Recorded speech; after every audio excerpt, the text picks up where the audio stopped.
नमस्कार, 4 बजे की 4 बड़ी खबरों में आप सभी का स्वागत है और मैं हूं आपके साथ विशाली। आज सबसे पहले बड़ी खबर में हम बात करेंगे जहां केंद्रीय गृह मंत्री अमित शाह मणिपुर में सुरक्षा व्यवस्था को लेकर एक रिव्यू मीटिंग करने वाले हैं। और वहीं दूसरी बड़ी खबर में बात करेंगे पश्चिम बंगाल की, जहां लोकसभा चुनाव के बाद नई सरकार ने कामकाज शुरू कर दिया है। नए मंत्री अपने लक्ष्य को पूरा करने में जुटे हैं, लेकिन पश्चिम बंगाल की तस्वीर बदलती नजर नहीं आ रही। तीसरी खबर लखनऊ से है, जहां दिल्ली की गद्दी का रास्ता उत्तर प्रदेश से होकर गुजरता है, लेकिन इस बार ये रास्ता बिहार और आंध्र प्रदेश से होकर गुजरा है। वहीं चौथी और आखिरी बड़ी खबर मंडला से है, जहां पर बीजेपी सांसद फग्गन सिंह कुलस्ते का एक वीडियो सामने आया, जिसमें उन्होंने केंद्रीय कैबिनेट में जगह नहीं मिलने को लेकर एक बड़ा बयान दिया है। क्या है पूरा मामला, जानते हैं। शुरू करते हैं 4 बड़ी खबरें।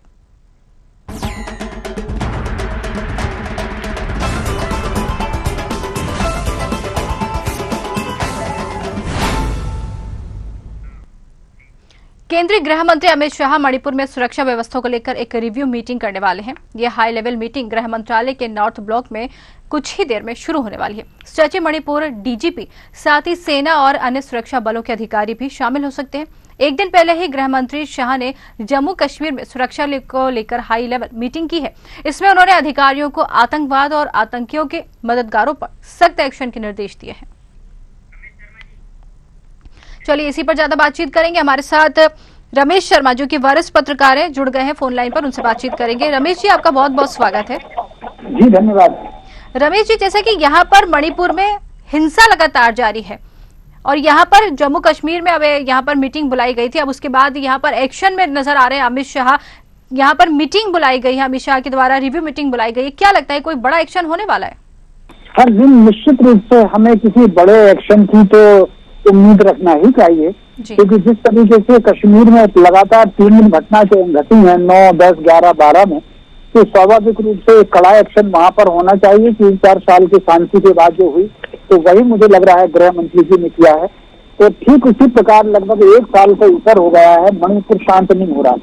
मणिपुर में कहीं ना कहीं ये जो राष्ट्र विरोधी शक्तियां हैं वो एकजुट है, और एकजुट होकर के जन सामान्य को एक समय जो कश्मीर में स्थिति थी कि कुछ लोगों को कश्मीर से बाहर निकालना, वो बेचारे कश्मीरी पंडित भागे भी थे, ठीक उसी प्रकार यही स्थिति जो है वो मणिपुर में स्थिति बन रही है। कुछ लोगों को वहां से बाहर भगाने की कोशिश चल रही है। तो अब देखिए कि सरकार चुनाव में लगी थी, और मुझे लग रहा है कि पहले सरकार ने प्रयत्न किया होगा समझाने बुझा करके स्थिति शांत हो जाए, लेकिन वो हो नहीं पा रही। तो मुझे लग रहा है कि आज की जो बैठक है वो किसी कड़े एक्शन के लिए ही ये बैठक होगी। तो अगर आपको याद हो तो साल भर पहले इसी तरह की बैठक उन्होंने नक्सलियों को लेकर के की थी, और इसका हम छत्तीसगढ़ में एक्शन देख भी रहे हैं। तो हमको ये उम्मीद की जाना चाहिए कि मणिपुर में और कश्मीर में कहीं ना कहीं आतंकवादियों को और देशद्रोही और अशांति फैलाने वालों के विरुद्ध जो है सरकार कोई कड़ा कदम उठा सकती है। जी बिल्कुल रमेश जी, जैसे कि यहाँ पर क्या कह सकते हैं कि मणिपुर हिंसा क्या किसी राजनीति से प्रेरित है? क्योंकि जिस तरीके से यहाँ पर हिंसा को लेकर देखा जा रहा है, तो क्या ये मान सकते हैं कि किसी राजनीति से प्रेरित है ये? मोटे तौर पर एक बात समझ लीजिए, भारत के जितने भी सीमा प्रांत हैं, भारत के सीमा प्रांतों में कुछ पड़ोसी देश जिसमें 2 लोग प्रमुख हैं, एक चीन है और एक पाकिस्तान है, तो वो सारे सीमा प्रांतों में अशांति फैलाने का षड्यंत्र कर रहे हैं। और आप अगर केरल को देख लीजिए, कश्मीर के भी आप अगर वो जो समंदर वाला हिस्सा है वहां देख लीजिए, मुंबई में भी किस तरह की गतिविधियां चल रही हैं वो आप देख लीजिए। तो ये जो मणिपुर त्रिपुरा ये जो पट्टी है, इसमें चीन का बहुत ज्यादा दखल है। इसमें चीन का दखल है और इस बीच में कुछ बांग्लादेश का भी दखल हो गया। तो मोटे तौर पर जो बस्तियां वहां पर बसी हैं, तो माओवादियों की कुछ बस्तियां बस गई हैं और कुछ बांग्लादेश के रोहिंग्याओं की कुछ बस्तियां बस गई हैं। तो ये दोनों मिलकर के वहां पर अशांति फैला रहे हैं और स्थानीय लोगों को बरगला रहे हैं, बरगला करके ये स्थानीय चल रही है। तो ये देश विरोधी षड्यंत्र है, इसमें माओवादी बहुत ज्यादा इसमें सक्रिय है, जिस बीच में बात आई भी थी सामने। तो मोटे तौर पर अब एक्शन की तरफ हमको उम्मीद रखना चाहिए। जी, जैसे कि यहाँ पर सुरक्षा व्यवस्था को लेकर भी लगातार बातचीत होती है कि जिस तरीके से जम्मू कश्मीर की अगर बात करें तो हिंसा वहां पर देखने को मिली, मणिपुर में तो लगातार यह हिंसा जारी, कई लोगों की मौतें भी हो चुकी है। सुरक्षा व्यवस्था को लेकर भी लगातार चिंतन मंथन यहाँ पर किया जाता है, लेकिन हिंसा बार बार भड़क जाती है, क्या कहेंगे? कारण ये है कि कहीं ना कहीं वो जो लोकल सुरक्षा बल हैं, जैसे एक समय कश्मीर में भी आपने देखा होगा तो लोकल सुरक्षा बल में कई प्रकार के लोग घुस गए थे, ठीक उसी प्रकार मणिपुर के जो लोकल सुरक्षा बल हैं उसमें कई प्रकार के लोगों की एंट्री है और उस आधार पर वो कार्रवाई बहुत प्रभावी कार्रवाई नहीं होती, कहीं ना कहीं वो थोड़ी सी दाएं बाएं उसमें हो जाती है। तो एक बार यदि सुरक्षा बल सक्रिय होकर के हिंसक तत्वों के, वो कोई भी हो, विदेशी हो विदेशी हो, हिंसक तत्वों के ऊपर सख्त कार्रवाई करें तो मैं समझता हूँ ये काफी प्रभावशाली होगा। तो मुझे जो लग रहा है आज जो हाई लेवल की बैठक हो रही है इसमें एक ये संभावना भी हो सकती है, वो घोषित करें या ना करें, कि अतिरिक्त बल दूसरे किसी प्रांत से मणिपुर में भेजा जाए। जैसे कि कश्मीर में कंट्रोल तभी हुआ था जो दूसरे प्रांतों के अतिरिक्त बल गए थे, केंद्रीय सुरक्षा बल उसके अन्य टुकड़ियां दूसरे प्रांतों भी गई थी, तभी वहां पर उनका नियंत्रित हुई थी। 4 साल तक शांति बनी रही। इस तरह का कोई निर्णय मुझे भी लग रहा है आज की बैठक में हो सकता है। बिल्कुल कह सकते हैं कि एक बड़ा निर्णय यहाँ पर जो हाई लेवल मीटिंग बुलाई गई है उसके बाद ही एक्शन में अब यहाँ पर सरकार पूरी तरीके से नजर आ रही है। एक बड़ा निर्णय होने की उम्मीद बिल्कुल लगा सकते हैं। बहुत बहुत धन्यवाद हमसे जुड़ने के लिए आपका रमेश जी।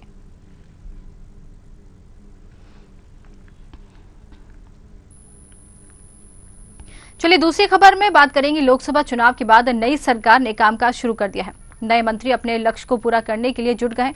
प्रधानमंत्री नरेंद्र मोदी अपनी पहली विदेशी यात्रा भी कर चुके हैं, लेकिन पश्चिम बंगाल की तस्वीर बदलती नजर नहीं आ रही है। लोकसभा चुनाव के बाद वहां हिंसा का दौर जो शुरू हुआ वह थमने का नाम ही नहीं ले रहा है। बीजेपी कार्यकर्ताओं पर लगातार हमले बढ़ रहे हैं। आरोप लगाया जा रहा है कि टीएमसी की ओर से बीजेपी कार्यकर्ताओं पर हमले कराए जा रहे हैं। हालात यह है कि भाजपा कार्यकर्ताओं को अपना घर छोड़कर परिवार के साथ बीजेपी कार्यालय में शरण लेनी पड़ रही है। जान बचाने के लिए उन्हें बीजेपी कार्यालय में छुपना पड़ रहा है। इसके बाद भाजपा ने 4 सदस्यों की टीम का ऐलान किया है, जिसमें विप्लव देव को संयोजक बनाया गया है, जबकि बीजेपी सांसद रविशंकर प्रसाद, सांसद ब्रजलाल बीजेपी और सांसद कविता पाटीदार को सदस्य के तौर पर टीम में शामिल किया गया है। ऐसे में पश्चिम बंगाल में हालात कब सामान्य होंगे, ये एक बड़ा सवाल बनकर सामने खड़ा हुआ है। भाजपा कार्यकर्ता अभी भी लेकिन डरे हुए हैं। जिस तरीके से यहाँ पर पश्चिम बंगाल में लगातार हिंसा देखने को मिल रही है, बीजेपी कार्यकर्ताओं पर जिस तरीके से लगातार हिंसा हो रही है, डरे हुए सहमे हुए नजर आ रहे हैं। लेकिन यहाँ पर टीएमसी को लेकर बार बार बातचीत हो रही है कि कहीं ना कहीं टीएमसी का यहाँ पर जो है बीजेपी के नेताओं पर हमला कराने का पीछे उनका हाथ माना जा रहा है। लेकिन अब तस्वीर ये निकलकर सामने आ रही है कि जो बीजेपी कार्यकर्ता है वो इतने डरे हुए हैं कि अपने घर को छोड़कर उनको बीजेपी कार्यालय में शरण लेनी पड़ रही है। अब देखना है, ये सवाल खड़ा हो रहा है कि आखिर ऐसा क्यों, किस तरीके से यहाँ पर बीजेपी जो कार्यकर्ता है, जो नेता है, जिस तरीके से उन पर हमले करवाए जा रहे हैं, जिस तरीके से उनके साथ मारपीट की जा रही है, इससे टीएमसी कहीं ना कहीं सवालों के घेरे में जरूर आ गई है।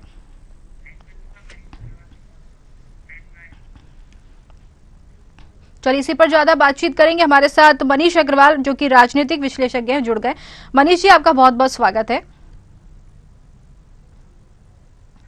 मनीष जी, जैसे कि यहाँ पर पश्चिम बंगाल में हर चुनाव के बाद यहाँ पर होता है कि हिंसा भड़क जाती है, वजह क्या है, आखिर ऐसा होता क्यों है? देखिए, पश्चिम बंगाल में राजनीतिक हिंसा का इतिहास रहा है और ये आज बहुत रहा है। जब सीपीआई कम्युनिस्ट थे, कांग्रेस थी, ममता बनर्जी की शासन में, तो मुझे उसको कोई खोज नहीं है कि इस तरीके की राजनीतिक हिंसा किसी भी दल के, बनर्जी की थी तो कम्युनिस्ट टकराव होता था, और ममता बनर्जी की सरकार है तो उनका बीजेपी से टकराव होता है। तो राजनीतिक हिंसा रोकने के लिए सारी राजनीतिक पार्टियों को एक होकर कुछ ठोस कदम उठाने चाहिए, कुछ कानून बनाने चाहिए और निष्पक्ष होकर इस पर कार्रवाई करनी चाहिए, क्योंकि कार्यकर्ता किसी पार्टी का नहीं है, कार्यकर्ता इस देश का एक नागरिक है और उसकी सुरक्षा करने की जिम्मेदारी हर चुनी हुई सरकार की है, चाहे वो वेस्ट बंगाल की सरकार हो, चाहे वो भारत। जी मनीष जी, आपकी आवाज हम तक सही से नहीं पहुंच पा रही है।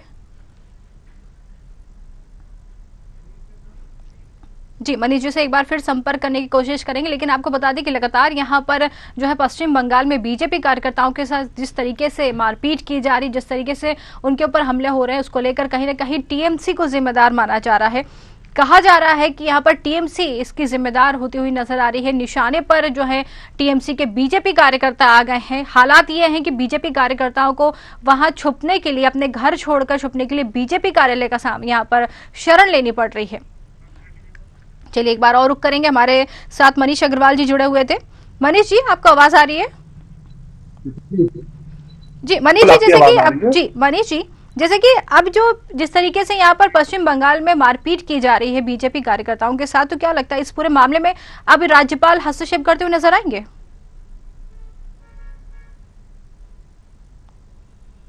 जी मनीष जी, आपका आवाज आ रही है? मुझे लगता है इसमें पक्ष विपक्ष साथ मिलकर कुछ राजनीतिक हिंसा है। आपकी आवाज? जी जी। देखिए, मुझे ऐसा लगता है कि बंगाल में राजनीतिक हिंसा का इतिहास रहा है। पहले जब कम्युनिस्ट पार्टी की सरकार थी तो ममता बनर्जी के साथ ये होता था। आज ममता बनर्जी की सरकार है तो बीजेपी के साथ ये हो रहा है। तो मुझे लगता है केंद्र और राज्य सरकार को मिलकर कोई ऐसा कानून बनाना चाहिए कि आगे इस तरीके की राजनीतिक हिंसा न हो, और इस कारण की भी जांच करनी चाहिए कि राजनीतिक हिंसा सिर्फ में ही चुनाव में, चाहे लोकसभा का चुनाव हो चाहे विधानसभा का चुनाव हो। आप देखिए इस बार कश्मीर में कितना हुआ, 50% वोटिंग हुई। यहाँ पे हमेशा हिंसा रहती थी, वहां पे भी सरकार ने जब कानून व्यवस्था अच्छी करी तो कुछ भी एक भी इंसिडेंस रिपोर्ट नहीं हुआ। तो क्या केंद्र और प्रदेश की सरकार कुछ ऐसा नहीं कर सकती? क्योंकि जो है वो ये है वो इस देश उनका प्रदेश सरकार पे भी और देश सरकार पे भी उतना ही बनता है। जी बिल्कुल कह सकते हैं, लेकिन यहाँ पर जैसे बीजेपी कार्यकर्ता है, अगर उनकी बात करें तो जिस तरीके से उनके साथ मारपीट हो रही है, जिस तरीके से हिंसा उनके साथ हो रही है, तो उनको अपना घर छोड़कर बीजेपी कार्यालय में शरण लेनी पड़ रही है। कहीं ना कहीं टीएमसी इसकी जिम्मेदार मानी जा रही है। टीएमसी का सीधा सीधा निशाना बीजेपी पर है। तो आखिर सवाल यही खड़ा हो रहा है कि बीजेपी कार्यकर्ता आखिर जाएंगे कहाँ? आप बिल्कुल सही कह रही है, किसी भी पार्टी के कार्यकर्ता हो, लेकिन वहां की सरकार है तो वहां के जो भी नागरिक हैं उनकी सुरक्षा है वो टीएमसी को ही ध्यान रखना पड़ेगा कि राज्य की कानून व्यवस्था कैसी चल रही है, क्योंकि वो स्टेट सब्जेक्ट है। आज वो बीजेपी का वोटर है, कभी वो कांग्रेस का वोटर रहा होगा, कभी ममता बनर्जी का वोटर रहा होगा, कभी आगे चल के वो फिर किसी और का वोटर बन सकता है। तो वोट देना ये क्लासिफिकेशन नहीं देता कि उसकी सुरक्षा की जिम्मेदारी नहीं होगी। आप देखिए भारत में अभी चुनाव संपन्न हुए, बहुत से प्रदेशों में मिली जुली सरकारें, बहुत से प्रदेशों में अलग तरीके की सरकारें, लेकिन उनके राज्य के नागरिकों की सुरक्षा की जिम्मेदारी पूर्णतः ममता बनर्जी की है, क्योंकि स्टेट का लॉ एंड ऑर्डर जो है वो स्टेट गवर्नमेंट का ही सब्जेक्ट होता है। लेकिन अगर स्थिति ऐसी खराब होती रही तो मुझे लगता है किसी दिन भारत सरकार को इसमें कोई ठोस कदम उठाने पड़ेंगे, चाहे वो वहां की जनता के पक्ष में हो या न हो, लेकिन उन्हें राजनीतिक हिंसाओं को रोकने का कोई एक समाधान जरूर मिला। बिल्कुल कह सकते हैं कि सरकार को जरूर इस पर ठोस कदम उठाने पड़ सकते हैं, क्योंकि जिस तरीके से यहाँ पर कार्यकर्ताओं के साथ मारपीट की जा रही, कहीं ना कहीं यहाँ पर बीजेपी की जो कार्यकर्ता है खतरे में जरूर नजर आ रहे हैं। बहुत बहुत धन्यवाद हमसे बातचीत करने के लिए मनीष जी आपका।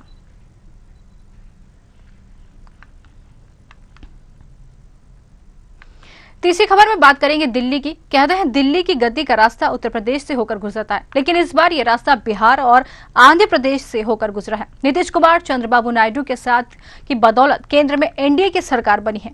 उत्तर प्रदेश जहां भाजपा बम बम रहती है, वहीं इस बार चुनावों में उन्हें 29 सीटों का नुकसान भी उठाना पड़ा है।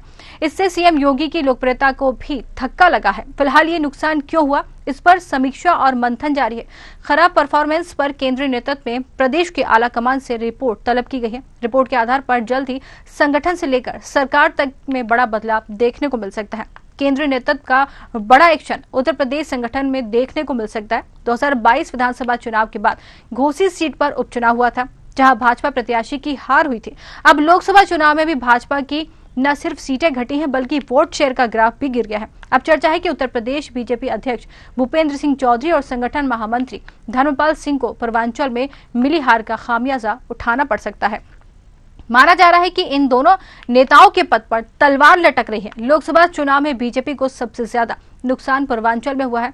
माना जा रहा है कि पार्टी प्रदेश अध्यक्ष और संगठन महामंत्री पूर्वांचल में भाजपा कार्यकर्ताओं से कनेक्ट नहीं हो पाए हैं।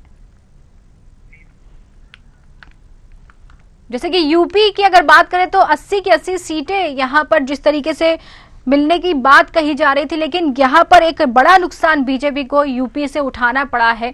कहीं ना कहीं इसको लेकर सीएम योगी की लोकप्रियता पर भी सवाल खड़े हो रहे हैं कि जिस तरीके से विधानसभा चुनाव में जीत मिली और अब लोकसभा चुनाव में जिस तरीके से यहाँ पर सीट कह सकते हैं कि वो घटी है, 29 सीटों का नुकसान उठाना पड़ रहा है बीजेपी को। यहाँ से कहीं ना कहीं एक सवाल तो है कि आखिर इस तरीके का बदलाव हुआ है, क्यों हुआ है, ये भी सवाल है। लेकिन यहाँ पर संगठन में बड़े बदलाव की तैयारी में बीजेपी नजर आ रही है। महामंत्री धर्मपाल सिंह पर भी तलवार लटक रही है इसको लेकर, और हार के कारणों को जानने में जो है बीजेपी पूरी तरीके से चिंतन और मंथन में लगे। मोर्चे पर 80 पदाधिकारी जो जनप्रतिनिधि वहां पर बैठे हुए, एक रिपोर्ट तैयार की गई है। रिपोर्ट जब सौंपी जाएगी, 40 टीमें बनाकर हर टीम को एक रिपोर्ट सौंपने की जिम्मेदारी भी दी गई है। अब सवाल ये उठता है कि जिस तरीके से यूपी में जहां पर बीजेपी को नुकसान उठाना पड़ रहा है, इसको लेकर सबसे ज्यादा नुकसान अगर बात करें तो पूर्वांचल में हुआ है। माना जा रहा है कि यहाँ पार्टी प्रदेश अध्यक्ष और संगठन महामंत्री पूर्वांचल में भाजपा कार्यकर्ताओं से कनेक्ट नहीं हो पाए हैं, जिसका खामियाजा लोकसभा चुनाव में कह सकते हैं कि बीजेपी को उठाना पड़ा है।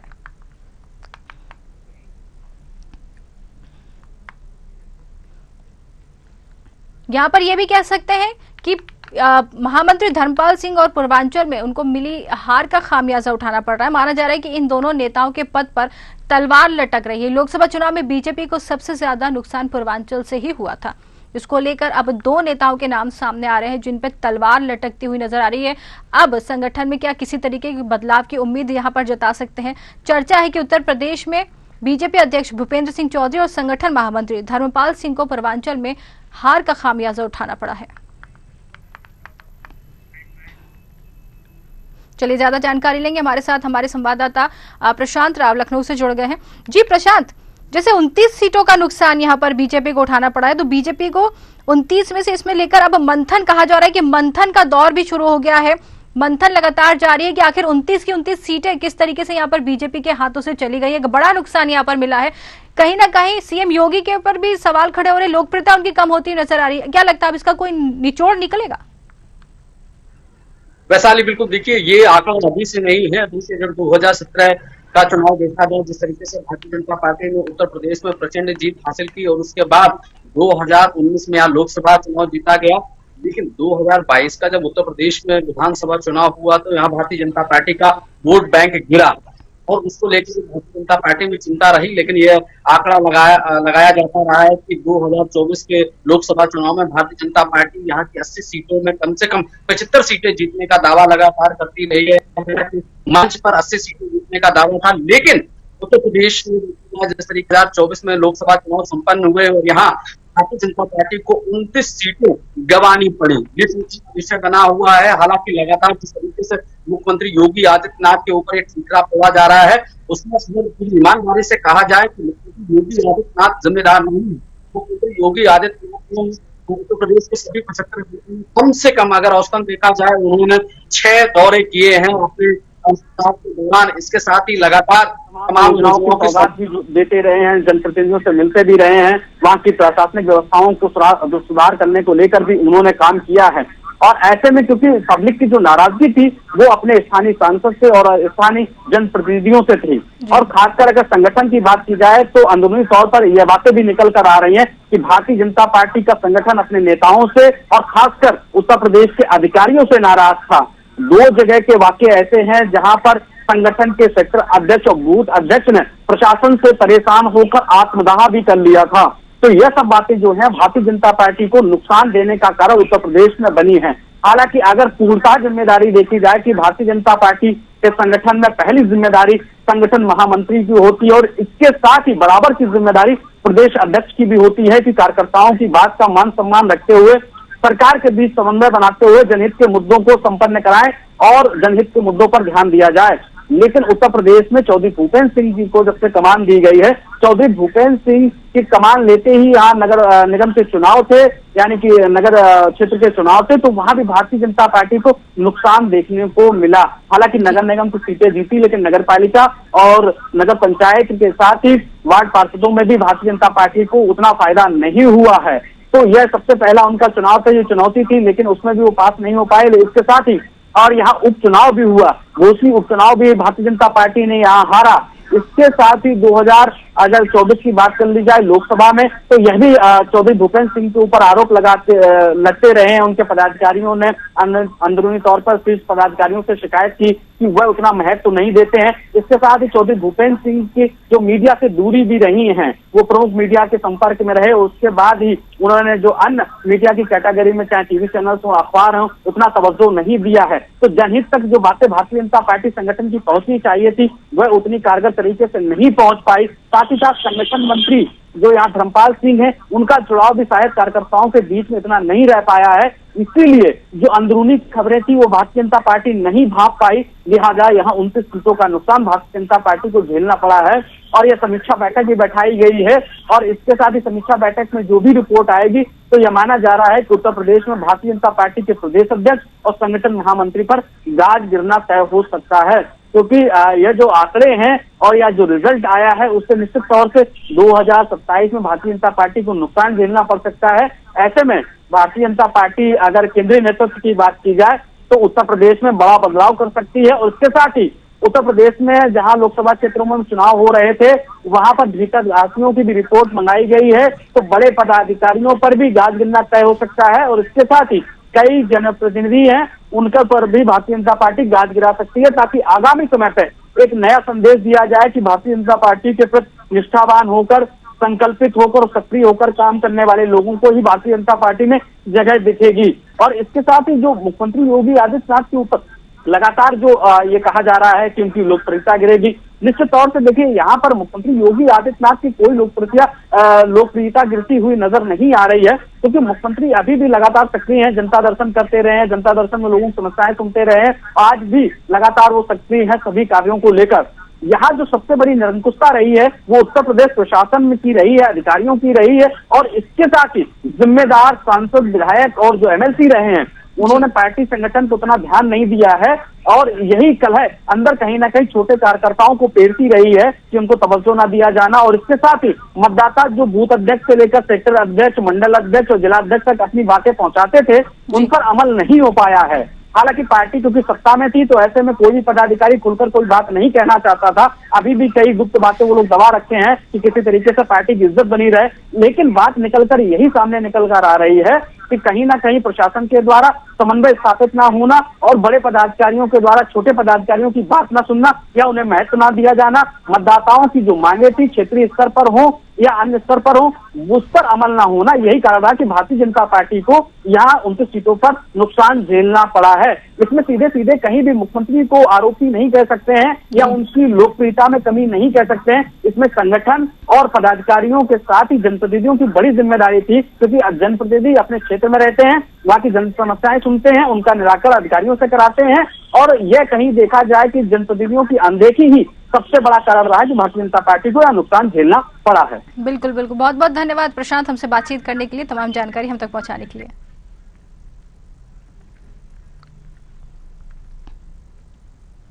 और चौथी और आखिरी खबर मंडला से है, जहां पर बीजेपी सांसद फग्गन सिंह कुलस्ते का एक वीडियो सामने आया है, जिसमें उन्होंने केंद्रीय कैबिनेट में जगह नहीं मिलने को लेकर एक बड़ा बयान दिया है। कुलस्ते ने कहा है कि दिल्ली में उन्हें राज्य मंत्री बनाना चाहते थे, वे इसके लिए तैयार नहीं थे। वीडियो में कुलस्ते कहते दिखाई दे रहे हैं कि 3 बार केंद्रीय राज्य मंत्री रह चुका था, चौथी बार बनाया जा रहा था और इसके लिए उन्होंने साफ तौर पर मना कर दिया है। चौथी बार राज्य मंत्री बनता तो क्या करता। पार्टी के राष्ट्रीय संगठन महामंत्री बीएल संतोष से बात हुई है। भविष्य में स्वतंत्र मंत्रालय को लेकर कोई विचार होगा तो उन्होंने कहा मेरे बारे में सोचेंगे। बीजेपी प्रदेश अध्यक्ष को लेकर कोई बदलाव की स्थिति में क्या आदिवासी को मौका मिलना चाहिए, इस पर कुलस्ते ने कहा यह निर्णय पार्टी को लेना है। देखिए, मैं 3 बार हो गया, मैंने इसलिए साफ मना कर दिया। मैंने कहा राज्य मंत्री हम चौथी बार बने अच्छा नहीं, कैबिनेट अगर हो सकता है तो ठीक है, इंडिपेंडेंट चार्ज हो जाए। और इसलिए मैंने कहा कि कोई ऐसा मेरे मन में कोई नहीं, मैंने बहुत मंत्री रहा, 3 बार रहा, पर इसलिए मैंने साफ तौर से कह दिया। चलिए इसी पर ज्यादा बातचीत करेंगे। हमारे संवाददाता भोपाल से सत्यम शर्मा हमारे साथ जुड़े, उनसे जानकारी लेंगे। सत्यम, जैसे कि यहाँ पर फग्गन सिंह कुलस्ते सुर्खियों में है, सरकार उन्हें राज्य मंत्री बनाना चाहती थी लेकिन इसके लिए वे तैयार नहीं थे, क्या कहेंगे आप? बिल्कुल, देखिए फग्गन सिंह कुलस्ते का एक वीडियो सामने आया है जो मंडला से ओमकार सिंह मरकाम को हरा करके आए हैं और 1,03,000 वोटों से उन्होंने ओमकार सिंह मरकाम को हराया है। चौथी बार देखिए जिस तरह से वो उनको मंत्री बनाने की बात कही जाती, राज्य मंत्री बनाने की बात कही जाती, उससे उन्होंने साफ इनकार कर दिया। उन्होंने कहा कि DL संतोष जो संगठन महामंत्री है उनका फोन आया था और उन्होंने इस पर असहमति जताई कि उनको फिर से राज्य मंत्री बना जाए। कैबिनेट मंत्री का दर्जा मिलता है तो बात सही, लेकिन उनको 3 बार वो मंत्री ऑलरेडी रह चुके हैं। अब देखिए फग्गन सिंह कुलस्ते की अगर बात की जाए तो कद्दावर नेता माने जाते हैं बीजेपी के। हालांकि पिछली बार विधानसभा चुनाव जो हुए थे 2023 में, उसमें कहीं ना कहीं उनको निवास सीट से हार का सामना करना पड़ा। ये वही निवास सीट थी जहां पर उन्होंने रिकॉर्ड तोड़ा था और कांग्रेस के गढ़ को ढाते हुए निवास सीट पर बीजेपी का कब्जा कराया था। 19 तो अगर बात करें तो जो फग्गन सिंह कुलस्ते हैं 2009 के अलावा ये बाकी 5 बार लगातार 6 बार लगातार सांसद बन चुकी, 6वीं बार सांसद बने हैं। और ये फग्गन सिंह कुलस्ते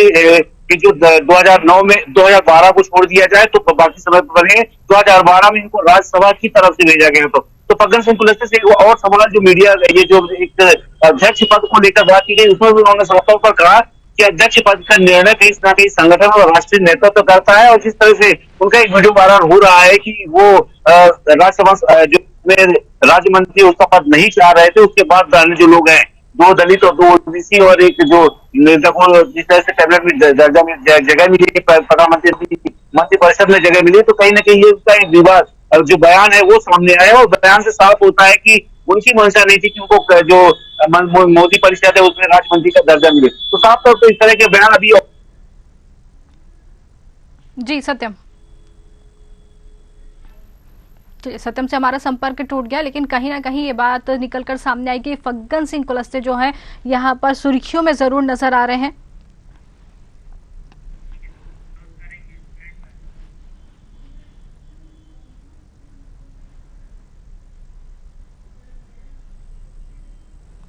तो 4 बड़ी खबरों में फिलहाल के लिए इतना ही। नमस्कार।